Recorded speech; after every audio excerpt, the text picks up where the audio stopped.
Well, good afternoon, coasters, and by Jobs, we've had the weather, haven't we?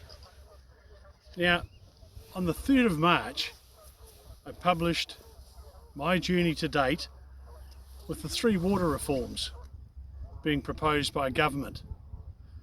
Now, you can see this summary on YouTube. I've attached the link here for you.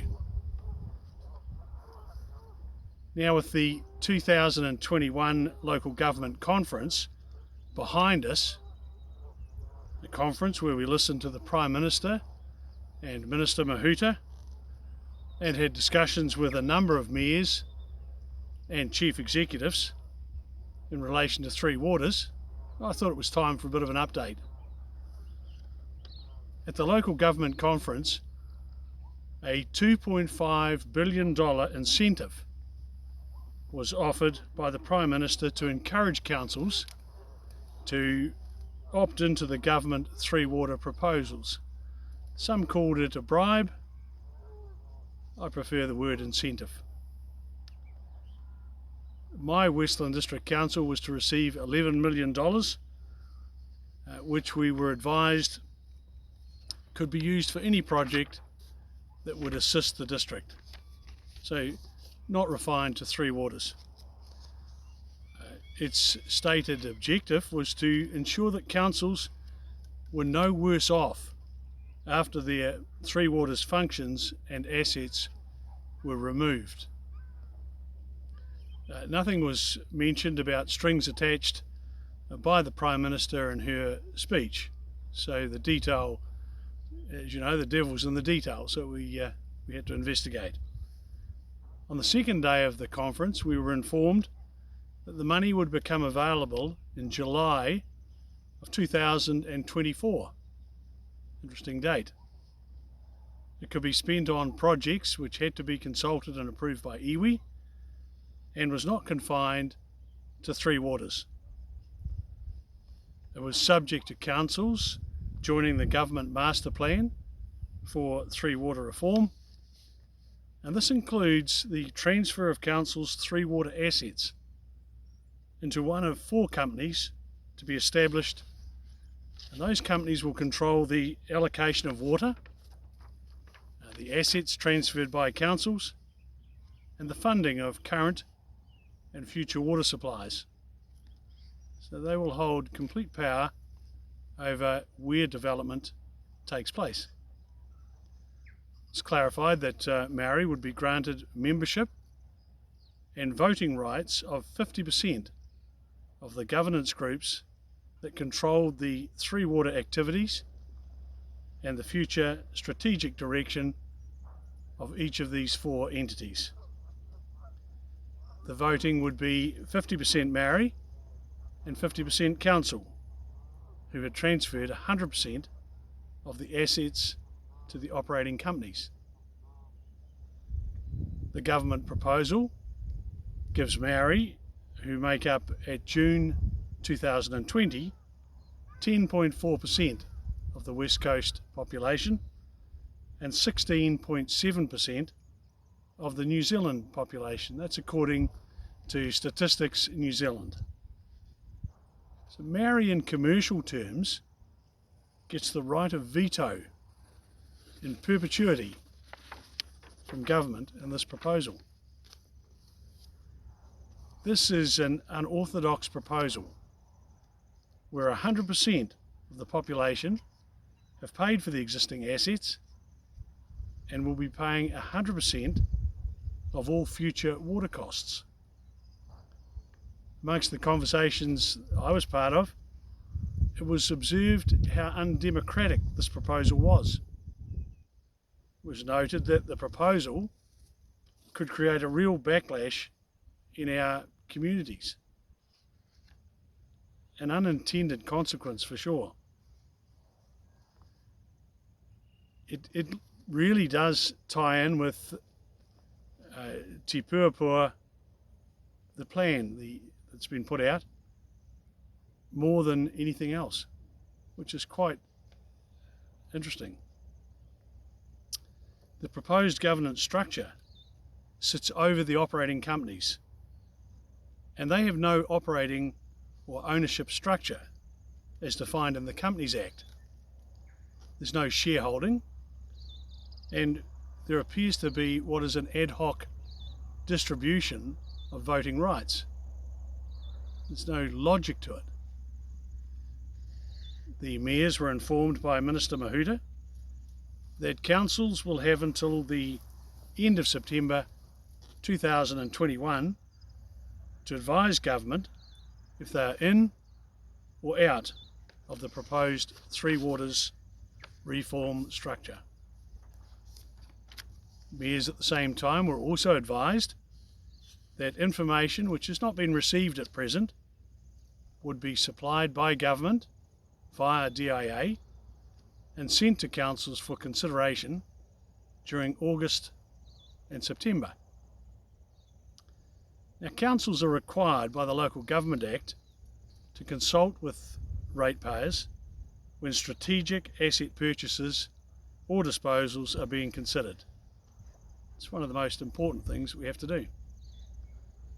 I can't speak for other councils, but Westland will need at least 3 months upon the receipt of the information to engage experts and to receive their advice on the merits and risks of the transfer of assets as proposed by government. It's very important. This will then go to ratepayers for consultation and seeking of submissions before we give a yes or a no. My view is that because of the implications of transferring over a quarter of council's total assets and at below valuation, there's only one safe road to take. I will be strongly advocating for a binding referendum to go out to the people of Westland seeking direction on in or out. It's called democracy. It's hard to imagine how any council in New Zealand will be able to make a decision without a clear direction that a referendum will bring. It costs money, but it's about democracy, it's about localism. Discussion occurred about what information ratepayers would require to make a decision, as at present they're 100% in the dark. We're not 100% in the dark, but it's close to it. And they will only know what they've read in the media, much of which is spin doctor sourced. It's like the ad on TV, talking about slime coming out of the taps. A lot of rubbish. The first information required that has not been in the papers, and it'll be required by any ratepayer throughout New Zealand, is, hey, what do I pay now? What will I pay if this proposal is mandated? Pretty straightforward, isn't it? I can only talk about Westland. At present, a household pays $527.40 per annum for water rates. If you're a commercial business, you pay $927.12 per annum for water rates. If the proposal is mandated, households will pay $1,640 to the water supplier for their water. We've not been told at this stage what a commercial user will be charged by the water supplier, so I can't go into details on that. Households will need to know if the $1,640 is plus GST or inclusive of GST, as 99% of households are not registered. That takes the figure quite a bit higher. Another question that ratepayers will need answered is, will the $1,640 account that they receive from the water supplier come off their current rates bill? The answer is categorically no. If your Western District Council household rates say $3,000 at present, the $527.40 for water rates you pay at present will come off your rates from council. Your rates will drop to $2,472.60, and at the same time you'll receive a bill from the water supplier for $1,640. Your cost today is $3,000, which includes water. Your total cost, if the proposal is mandated, will be $4,112.60. And that's an increase of 37% on what you pay at present. The Mayor's talked a lot about democracy and the loss of localism, which needs to be considered. I mean, perhaps we should consider how much influence coasters have with, say, NZTA. All councils this year have had their NZTA roading contribution reduced by a minimum of 10% due to a government directive, not an NZTA directive, a government directive to put road user charges into rail networks and cycleways. So those trucks you're seeing going past, they're funding rail and cycleways. They're not funding road maintenance now, but not all of it. Have a look at health services on the coast. We have no direct input.